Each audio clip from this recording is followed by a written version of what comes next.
You know, there's a lot of things to keep in mind when it comes to jerkbait fishing. First and foremost, a good rod selection. You know, you don't want to use a rod that's going to be way too heavy and way too stiff in jerkbait fishing. That weight and that stiffness is just going to wear you out. You're going to feel it in your elbows and your forearms. You want something light, you know, designed for jerkbaits and topwaters. It will really allow you to get good action without exerting too much energy in it. Secondly, the speed of the reel. I like a slower reel versus a faster reel. You know, you get into those 7-to-1, 8-to-1 type reels. I mean, basically you're moving so much line so fast with those when you're using a jerkbait, you're taking it out of the strike zone. And I want a 6-to-1 type reel to leave it in that strike zone a little bit longer, so I'm not moving it quite as fast.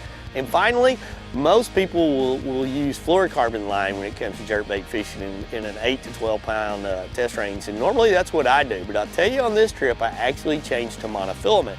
The reason I changed to monofilament is the grass was so high in the areas that I was fishing that I didn't want my bait to get quite as deep as fluorocarbon would get it. I wanted to basically give up a foot of depth to be able to get it a little bit higher so I could stay in that area of about 4 feet down, which is what I felt like was the perfect strike zone for the way I was fishing.